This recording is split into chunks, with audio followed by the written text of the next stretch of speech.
dari curhatan seorang pemandu lagu yang cantik jelita, yang saya panggil namanya Nona. Nona adalah seorang gadis desa yang tinggal bersama kedua orang tuanya, yang sangat baik serta menyayanginya. Kala itu Nona beranjak usia 16 tahun, lagi imut-imutnya dan lagi senang-senangnya bermain bersama teman-temannya. Ia memiliki seorang ayah yang bekerja di suatu pabrik besar dan menjadi salah satu kepercayaan dari bos pemilik pabrik tersebut, dan memiliki seorang ibu yang hanya bekerja sebagai ibu rumah tangga. Nona yang diketahui lebih dekat dengan seorang ayahnya, setiap hari selalu bersama sang ayah. Pergi sekolah diantar jemput sang ayah, sampai-sampai yang menyiapkan uang saku setiap hari adalah ayahnya. Nona dan ayah ibunya tinggal di rumah lantai 2 yang mewah dan keren, serta memiliki keluarga yang harmonis.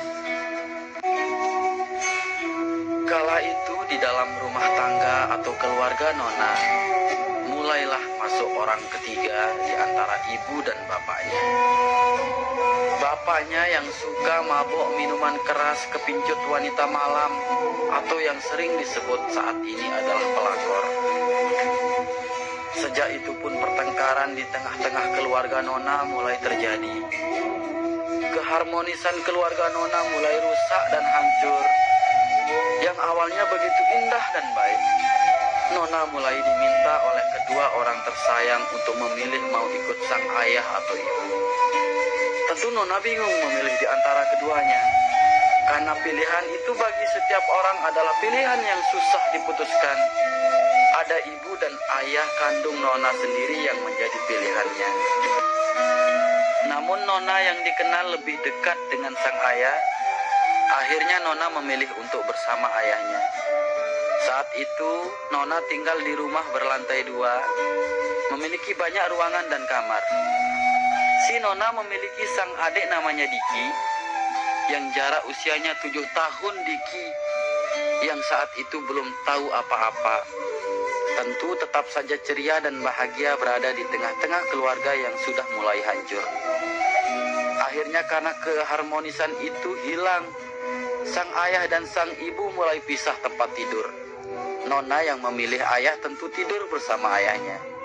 Karena Diki begitu sayang sama sang kakak Nona, Diki pun ikut tidur bersama kakaknya. Sang ibu tidur di lantai atas, sedangkan sang ayah di lantai bawah. Sang ibu sendiri pun merasa sedih karena ia tidak ditemani anak-anaknya. Waktu terus berjalan. Sang bapak yang sering pulang malam, mabuk-mabukan, setelah ia menjadi pilihan anaknya untuk bersamanya selalu tidur berdua, Nona dan Diki. Kejadian itu berlangsung cukup lama dalam satu rumah. Nampak tetap harmonis di luar dari penilaian tetangga-tetangganya. Namun apa yang dilihat orang lain jauh dari kenyataan. Nona yang sudah berusia hampir 18 tahun nampak mulai cantik dan montok. Sudah mulai berani pacaran dan didatangi oleh teman-teman cowoknya. Namun setiap kali teman-teman cowoknya Nona datang, sang ayah sangat marah. Bahkan melihat anaknya didatangi sang lelaki sampai banting pintu. Nona pun merasa ketakutan dan bertanya-tanya kenapa sang ayahnya tidak sama dengan ayah-ayah temannya yang lain. Teman cowok Nona anggap itu wajar karena setiap ayah sudah lumrah diperlakukan seperti itu. Wajar Nona, itu bertanda ayah sayang sama Nona, ujar salah satu teman lelaki Nona.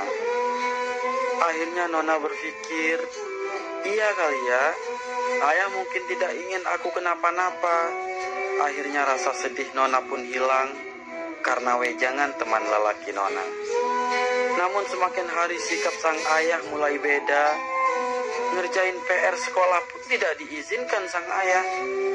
Nona hanya bisa termenung akan sikap sang ayah yang kelewatan, yang seharusnya tidak seperti itu. Singkat cerita, waktu demi waktu, hari demi hari, sang ayah semakin aneh dan berbeda. Tiba waktunya kejadian malang itu terjadi pada si Nona, anak cantik dan montok yang sudah beranjak dewasa. Sang ayah malam itu memilih untuk tidak keluar rumah. Nona bertanya, "Ayah, kenapa tumben sekali tidak keluar malam ini?" Sang ayah menjawab, "Iya, ayah lebih memilih sama kamu, nak, untuk malam ini." Sang ayah yang sudah lama tidak terpenuhinya kebutuhan seksnya mulai gelisah dan resah, karena memang sudah lama pisah ranjang sama istrinya. Sambil menunggu sang ibu tidur sama sang adik lelaki Nona, yang juga menjadi anak kandung sang ayah, ia membuat secangkir kopi yang juga disebutnya sebagai ramuan kuat untuk melayani wanita. Ternyata sang ayah berniat busuk pada putri cantiknya. Sebut saja si Nona. Setelah tidur sang ibu sama anak lelakinya, Diki, bersamaan dengan itu kopinya sudah habis. Sang ayah mulai berjalan dengan pelan mendekati sang anak yang tidur terlentang dengan tubuh seksi montok. Lalu mulai menepuk dada Nona, berusaha membangunkannya dari tidurnya. "Sayang," ujar sang ayah dengan panggilan sehari-hari. "Ayah bisa minta tolong kerokin bunda ayah." Sang anak pun terbangun, tentu tidak bisa menolak permintaan ayahnya. Karena Nona begitu sayang sama sang ayah, tidak dapat menolak permintaan ayah. Wajar memang karena Nona lebih sering bersama sang ayahnya. Kalau itu seisi rumah sudah terlelap tidur kecuali sang ayah dan Nona.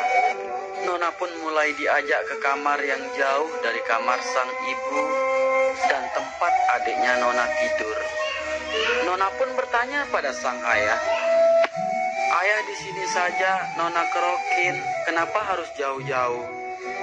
Sang ayah dengan nada sedikit tinggi menjawab, "Sudahlah, kamu ikutin saja ayah. Jangan banyak tanya." Nona pun terdiam lalu menjawab, "Iya ayah." Sesampainya di kamar yang jauh dari dua kamar tempat istri dan anaknya tidur, sang ayah mulai membuka bajunya dan sarungnya. Nona yang sudah dewasa bertanya, "Ayah, bukannya mau dikerokin, kenapa buka sarung dan celana dalamnya?" Kembali dengan nada tinggi ayah menjawab, "Sudah, kamu cerewet sekali, disuruh sama ayah." "Ini ayah tumben minta dikerokin," ujar sang ayah. Nona pun diminta untuk membuka baju dan celananya oleh sang ayah. Namun Nona yang sudah beranjak dewasa menolak karena malu, meskipun ayah sendiri. "Maaf ayah, Nona malu," ujar Nona dengan nada rendah. Namun sang ayah pun sangat-sangat marah. Nona mulai diancam untuk dipukul jika tidak mengikuti permintaan sang ayah. Akhirnya Nona membuka baju dan celananya sampai diminta untuk membuka celana dalamnya. Nona yang saat itu diminta kerokin ayahnya pun kaget minta ampun. Namun Nona harus ikutin permintaan ayahnya yang semakin aneh. Nona bukannya diminta untuk kerokin sang ayah, yang ada Nona malah diminta untuk memegang